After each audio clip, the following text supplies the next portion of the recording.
Hi friends, welcome කියලා පිළිගන්න හැමෝම අද මම ගෙනල්ලා තියෙන අලුත්ම තැන වීඩියෝ එකට. අද මම ගෙනල්ලා තියෙන Record of Ragnarok Season 1 Episode 6. අපි වැඩි කතා නැතුව ඇනිමේ එකට යන් ඊට කලින් කියන්න ඕනේ ඔයාලා තාමත් අපේ YouTube channel එක subscribe කරලා නැත්නම් ඉක්මනට subscribe කරගෙන මේ වගේ වීඩියෝ එකට like එකකුත් දාගන්න set වෙන්න. もっと強い戦力が必要だ。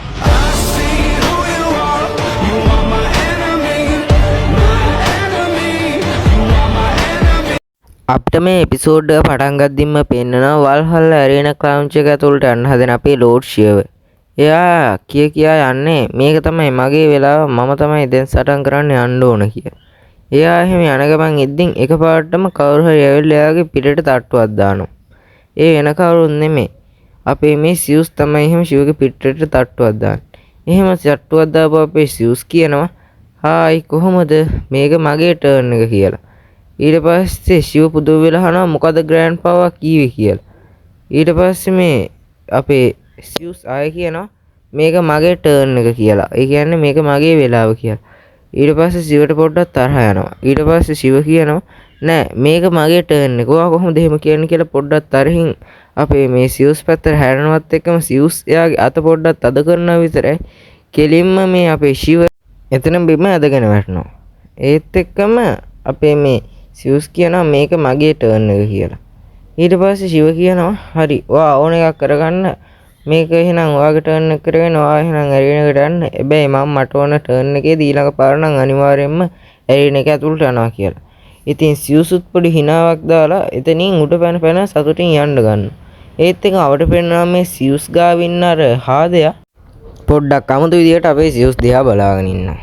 ඔන්න ඊට පස්සේ අපිට ආයෙත් පෙන්නනවා දැන් මේ සියුස් ඇරීන එක ඇතුළේදී ෆයිට් එකට ලෑස්ති වෙන ගමන් උඩ පැන පැන ඉන්නවා අර යෝධයා වගේ වෙලා. ඊට පස්සේ අපිට ආයෙත් පෙන්නනවා අර හාදයාව. ඒ හාදයාගේ එහා පැත්තේ ඉන්නවා ඒරිස්. ඒරිස් කියන්නේ God of War. ඒ කියන්නේ යුද්ධයට අධිපති දෙවියා තමයි මේ ඒරිස් කියන්නේ. ඒ වගේම මේ ඒරිස් කියන්නේ අපේ සියුස්ගේ පුතෙක්. මේ ඒරිස් කියන හාදයා අර මේ සියුස් ගාවම ඉන්න හාදයට කියනවා මේක නා වෙන්න බැරි දෙයක්. ඇයි සියුස් මේ වගේ සටනකට සහභාගී වුණේ කියලා. ඔන්න ඒත් එක්කම අපිට ආයෙත් පෙන්නනවා සියුස්වයි ආදම්වයි. ආදම් නම් කිසිම ප්‍රශ්නයක් නැතුව එහෙමම හිටියත් මේ සියුස් නම් දඟලලා පැනලා තමයි ඉන්නේ පොඩ්ඩක් සතුටෙම වගේ. නාකි වුණත් විශේෂ නම් වැඩි වගේ තමයි අපිට පෙන්නන්නේ. ඒත් එක්කම මේ එතන ඉන්න එක දෙවියෙක් කෑ ගහලා අපේ සියුස්ට කියනවා සියුස් ඔයා මේක අනිවාර්යෙන් එක තප්පරයක් ඇතුළත ඉවර කරන්න ඕනේ ෆයිට් එක කියලා. ඊට පස්සේ අපිට පෙන්නනවා මිනිස්සු චුට්ටක් බය වෙලා වගේ අපේ මේ ආදම්ට කියනවා ආදම් ඔයාගේ ෆුල් ෆයිට් එක දාලා ඔයාගේ ෆුල් ශක්තිය දාලා කොහොම හරි මේ තරගේ පොඩ්ඩක් හරි අල්ලන් ඉන්න කියලා. ඔන්න ඒත් එක්කම අපිට ආයේ සියුස්වයි ආදම්වයි පෙන්නනවා. එකපාරට මේ සියුස් ආදම් ගාවට ඇවිල්ලා ආදම්ට කියනවා අනේ පොඩි ළමයා ඔයා ගාව තාම වැල්කරි කෙනෙක් ආයුධයක් නුවත් නැහෙනි. ඔයා කොහොමද මාත් එක්ක ෆයිට් කරලා දිනන්නේ කියලා පොඩ්ඩක් කර චාටරේට වගේ අහනවා. ඒත් එක්කම ආදම් ඇඟිල්ලක් උඩට උස්සනවා. ඊට පස්සේ කට්ටිය උඩ බලද්දින් තමයි දකින්නේ උඩ අශ්වයෙක් පියාඹ ඉන්නවා කියලා. ඇත්තටම මේ පියාඹන අශ්වයාගේ නම තමයි පෙගසස්. ඒ වගේම මේ පෙගසස් උඩ කවුරු හරි පුංචි කෙල්ලකුත් වාඩි වෙලා ඉන්නා වගේ පෙන්නනවා. මේ පුංචි කෙල්ල තමයි අපේ මේ සියුස් නෙමෙයි ආදම්ට බලය දෙන්න ඉන්න ආදම්ගේ ආයුධය වෙන්න ඉන වැල්කරි. මේ වැල්කරිගේ නම රැන්ග්‍රිෆ්ස්. එයා තමයි මේ වැල්කරලා 13 දෙනාගෙන් 7 වෙනි වැල්කරි. ඒ වගේම එයාගේ අන්වර්ථ නාමයක් තියෙනවා. එයාගේ අන්වර්ථ නාමය තමයි God of Daughter කියන එක. ඒ කියන්නේ දෙවියන්ගේ දුව කියන එක. ඒත් එක්කම මේ අපේ රෙන්ග්‍රිෆ් මෙන්න මේ අශ්වයාගේ පිටින් මේ පෙගසස් අශ්වයාගේ පිටින් බිමට පයින්නවා. බිමට පයින් ගමන් අපේ මේ ආදම්ට කියනවා ආදම් මට වගේ අත දෙන්න කියලා. ඒත් එක්කම ආදමුත් අත දික් කරනවා අපේ මේ රෙන්ග්‍රිෆ් දිහාවට. ඒ වෙලාවේ මේ රෙන්ග්‍රිස් අපේ ආදම්ට කියන්න ගන්නවා මේ වෙලාවේ අපි දෙන්නගේම හાર્ට් බීට් එක එකයි. ඒ හින්දා මං ඔයාගේ ආයුධය වෙනවා කියලා. ඒත් එක්කම මේ අපේ රෙන්ග්‍රිස් අපේ ආදම්ගේ ආයුධය වෙනවා එකපාරටම. ඒත් එක්ක මිනිස්සු වගේම අපේ මේ ගෝලුත් බලාගෙන ඉන්නේ මොකද්ද මේ අපේ ආදම්ගේ ආයුධය කියලා. ඒත් එක්කම තමයි ගෝල් දකින්නේ ඒක නකල්ස් එකක් කියලා. ගෝල්ට නම් මල වෙන්න ඇති. මොකද නකල්ස් එක්ක මේ වගේ පවර්ෆුල් ගෝඩ් කෙනෙක් එක කොහේ හැප්පෙන්නද කියලා හැම මිනිස්සෙක්ම වගේ හිතනවා. ඒ වගේම අපේ අර සියුස් ගාව ඉන්න හාදයට පොඩ්ඩක් හිනත් යනවා මේක දැකලා. ඊට පස්සේ දැන් මේ අපේ සියුසුයි ආදමුයි ෆයිට් එකට ලෑස්ති වෙන්න තමයි හදන්නේ. ඉතින් දැන් අපි මේ නිවේදකයා නැත්තම් හයිම්ඩාලුත් අනවුන්ස් කරලා කියනවා මේ තමයි අපේ දෙවන තරඟ වටය මිනිසෙක්ට විරුද්ධව දෙවි කෙනෙක්ගේ දෙවන තරඟ වටය කියලා. ඒත් එක මේ අපේ ෆයිට් එකත් පටන් ගන්න තමයි හදන්නේ. ඒ වෙලාවේ අපි මේ සියුස් ආදම්ට කතා කරලා කියනවා ඔයාගේ වෙපන් එක නම් මාරයි පට්ට ලස්සන වෙපන් එකක් මටත් තිබ්බනා හොඳයි නේද කියලා. ඒත් එක්ක මේ අපේ ආදම් කිසිම ගානක් නැතුව සියුස්ගෙන් අහනවා ඔව් මම මේ වෙපන් එකට කැමතියි. ඊට පස්සේ මෙයා මේ සියුස්ට කියනවා කෝ ඔයාගේ වෙපන් එක කියලා. දෙවියෝ හැමෝම වගේ පුදු වෙනවා. මේ මිනිස්සයා කිසිම ගරුසරුවක් නැතුව කොහොමද මේ වගේ දෙවි කෙනෙක්ට කතා කරන්න කියලා. ඒ වගේම අපේ මේ සියුස්ටත් පොඩ්ඩක් තරහ ගිහින් වගේ තමයි අපිට මේ මූණෙන් නම් පේන්නේ. ඊට පස්සේ සියුස් පොඩ්ඩක් තරහෙන් වගේ කියනවා ඔයාට આવුත් තිබ්බට වැඩක් නැහැ. මගේ එකම ආයුධය තමයි මගේ මේ ඇත්ත නකල්ස් කියලා. එයාගේ නකල්ස් වලට උම්මෙක්කුත් දෙනවා. ඔන්න ඊට පස්සේ අපිට පෙන්නනවා දැන් මේ සියුස් එයාගේ ප්‍රථම පහර අපේ මේ ආදම්ට විරුද්ධව එල්ල කරන්න තමයි හදන්නේ. එයා උඩ පැනලා එහෙම ලෑස්ති වෙලා එකපාරටම ප්‍රහාරයක් අපේ ආදම්ගේ පැත්තට එල්ල කරනවා. හැබැයි ආදම් එකම එක නැමිල්ලකින් ඒ ප්‍රහාර කොහොම හරි වළක්ව ගන්න. ඇත්තම කිව්වොත් ඒ ප්‍රහාර වේගය තප්පර 0.01ක් තරම් වෙනවා. ඉතින් මේක ගොඩක් දෙවිවරුවත් මේ පහර ස්පීඩ් එකේ පහර ගැහුවද කියලාවත් දැකලා නැහැ. ඔන්න ඊට පස්සේ අපිට පොඩි වෙලාවකට පෙන්නනවා අපේ හේරිස්. ඒරිස් කියන ඇයි තාත්තා මේ වගේ මිනිස්සෙක් එක්ක ෆයිට් කරන්න ගියාගේ වයසට ගරු කරලවත් පාඩුවේ පැත්තකට වෙලා ඉන්න තිබ්බනේ නේද කියලා. ඒත් එක්ක මොන්න දැන් තමයි අපිට ලොකුම ලොකු රහසක් එළි වෙන්නේ. අර සියුස් එක්ක හැම වෙලේම ඉන්නේ හාදයා. ඒක නම් ඇත්ත මගේ බ්‍රදර් ඒරිස් කියලා ඒරිස්ට කියනවා. ඒ කියන්නේ මේ හාදයා සියුස්ගේ තවත් පුතෙක් තමයි. ඇත්තම කිව්වොත් මමත් මේ එපිසෝඩ් එක බලන කාලවත් ඒ ගැන දැනගෙන හිටියේ නෑ. මේ එපිසෝඩ් එක බැලුවට පස්සේ තමයි මමත් දන්නේ මේ තමයි සියුස්ගේ අනිත් පුතා කියලා. ඔන්න ඊට පස්සේ අපිට ආයෙත් මේ තරඟ වටේ පෙන්නනවා. මේ සියුස් එක දිගට යාගේ තියෙන පහෆුල්ම පාරවල් ගොඩක් අහගෙන යනවා මේ අපේ ආදම් පැත්තට. ඒ පාරවල් වල වේගය එකකට එකක් වෙනස්. ඒ කියන්නේ පළවෙනි පාරවල දැක්කනේ තප්පර 0.01. ඊට පස්සේ අනිත් පාර තප්පර 0.001. අන්න එහෙම බින්දු වැවිලි වෙවි මෙයා ගහගෙන යනවා. ඒ වගේම මෙයා අන්තිමේට අපේ මේ ආදම්ට ගහනවා පාරක් ඩයිවින් එක්ස් කියලා. ඉතින් අපේ මේ ආදමුත් ඒ පාර මග හරියද කියලා බලද්දී ඒරිස් කියනවා ආදම්ට මේක මග හරින්න බෑ. එයාගේ දැනටම සම්බරතාවය නැති වෙලා තියෙන්නේ කියලා. හැබැයි ආදම් බොහොම දක්ෂ විදිහට උඩ පැනලා ඒ පහරත් මග හරිනවා. ඊට පස්සේ අපිට පෙන්නනවා මේ ආදම් එක පාරක්වත් ගැහුවේ නැනේ. ඒ හින්දා අපේ සියුස්ට පොඩ්ඩක් තරහ ගිහින් වගේ තමයි ඉන්නේ. එයා කියනවා මම මේකට කැමතියි අයියෝ මට එක පාරක්වත් ගහන්නේ නැත්තේ කියලා.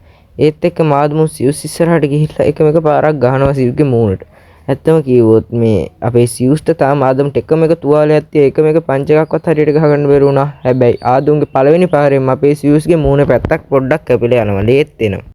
ඊට පස්සේ මේ ආදම් එක දිගට පාරවල් ගොඩක් අපේ මේ සියුස්ට ගහගෙන යනවා. ඒ පාරවල් ඔක්කොම වගේ සියුස්ට වදිනවා. ඇත්තම කිව්වොත් මේ අපේ ආදම් ගහන එක පාරක්වත් එයා විහිං හදාගත්ත පාරවල් නෙමෙයි. මේ ඔක්කොම අපේ සියුස් එයාට ඉස්සෙල්ලා එල්ල කරපු පාරවල් ටිකම තමයි ආදම් අපිට කන පිට හරවල අපේ මේ සියුස්ට දෙන්නේ. ඇත්තම කිව්වොත් ආදම්ගේ එක තියෙන එක පවර් එකක්. බ්‍රූන්හිල් අපිට ඒක ගැන පැහැදිලි කරලා දෙනවා. ඇත්තම කිව්වොත් මෙන්න මේ එයාගේ සංගවිච්ච බලයට කියන නම තමයි ඩයිවින් රිෆ්ලෙක්ෂන්. ඒ කියන්නේ එයා කවුරු හරි දෙන පහරක් එයා පොඩ්ඩක් වෙලා බලන ඉඳලා එයාගේ ඇස් දෙකෙන් ඒක හරියටම නිවැරදිවම කොපි කරගෙන ඒ පාර නැවතත් එයාටම විරුද්ධ ප්‍රහාරයට එල්ල කරන්න මෙන්න මේ අපේ සියුස්ලු ආදම් සමත් වෙනවා. ඒ කියන්නේ ආදම් කියන්නේ ඇත්තටම කිව්වොත් ගොඩක් ලොකු පවර් එකක් තියෙන කෙනෙක් වගේ තමයි අපිට පේන්නේ. ඔන්න දැන් අපිට අපේ සියුස්ගේ මූණ පෙන්වනවා. නහයනුත් ලෑවිලා පොරොට නම් හොඳටම හැටි වගේ තමයි අපිට පේන්නේ. හැබැයි දැන් පොරොට හොඳටම කේන්ති ගිහින් වගේ තමයි. එයා කියනවා මම මේකට ගොඩක් ආසයි ළමයෝ දැන් නම් තමුන්ගේ අවසානය තමයි කියලා එයා බෙල්ල එකපාරටම කරකනවා. අංශක 90ක් කරකනවා. කරකලා කකුල් දෙකම පැත්තට තියලා නටන්න ගන්නවා. නටලා එකපාරටම ගොඩක් හයියෙන් ගිහින් අපේ මේ ආදම්ට පහරක් එල්ල කරනවා. හැබැයි ආදම් බොහොම දක්ෂ විදිහට ඒක මග හැරලා සියුස්ට විරුද්ධව එයාගේම ටෙක්නික් එක යූස් කරලා සියුස්ට විරුද්ධව පාර දෙනවා. සියුස් විසික් වෙලා ගිහිල්ලා එරින එකේ මේකක වැදලා බිම් වැටෙනවා. දැන් නම් ඉතින් සියුස්ට හොඳටම අමාරුයි වගේ තමයි පේන්නේ. හැබැයි සියුස් නම් ගේම අතරින්නේ නැහැ. එයා එකපාරටම නැගිටිනවා. නැගිටලා ළමයෝ මේක තමුන්ගේ අවසානය තමයි කියලා එයාගඟ තවත් ලොක් කරගන්න ගන්නවා. ඒ වගේම දැන් එයා දෙන්න හදන පාර නම කොස්මෝස් පැන්ටම්. එයා එයාගේ අතට ලොකු එනර්ජි එකක් දානවා. මේක දැකලා අපේ එරිස් බය වෙනවා. එයා කියනවා මේ තමයි අපේ තාත්තා දෙවෙනි පාරට මේ පවර් එක යූස් කරන වෙලාව කියලා. ඒ වගේම මේ තමයි මෙයාගේ තියෙන පවර්ෆුල්ම හතුරා පරාද කරව වෙලාවේ ඇරෙන්න යූස් කරන පළවෙනි වතාව කියලා. ඇත්තම කිව්වොත් මේ අපේ සියුස්ගේ ප්‍රධාන හතුර නැත්තම් පළවෙනි හතුර කියන්නේ එයාගේම තාත්තට. ඒ කියන්නේ සියුස් එයාගේම තාත්තා මාරලා ඇවිල්ලා තමයි මේ පුටුව අරගෙන ඉන්නේ. ඒ හින්දා තමයි මම ඇත්තටම කිව්වොත් මේ සියුස් ආදයට ගොඩක් කැමති නැත්තේ. ඔන්න දැන් මේ සියුස් ආදම්ට විරුද්ධව යාගේ පහර යූස් කරන්න තමයි හදන්නේ. එයා මේ පහර යූස් කරනවත් එක්කම එකපාරටම අපිට මේ තප්පර ගාන පෙන්වනවා. ඇත්තටම මේ තප්පර ගාන ගණන් කරන්න බෑ. ඒ වගේම කාලේ පවා නවතිනවා.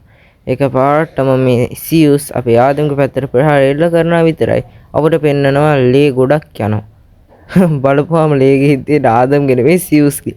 මොකද කිව්වොත් තාපහුව අපේ ආදම් මේ කාලේ නැවතිලා තියෙද්දිනු සියුස්ගේ පහර එයාටම විරුද්ධව කොපි කරලා පහර දීලා තියෙනවා.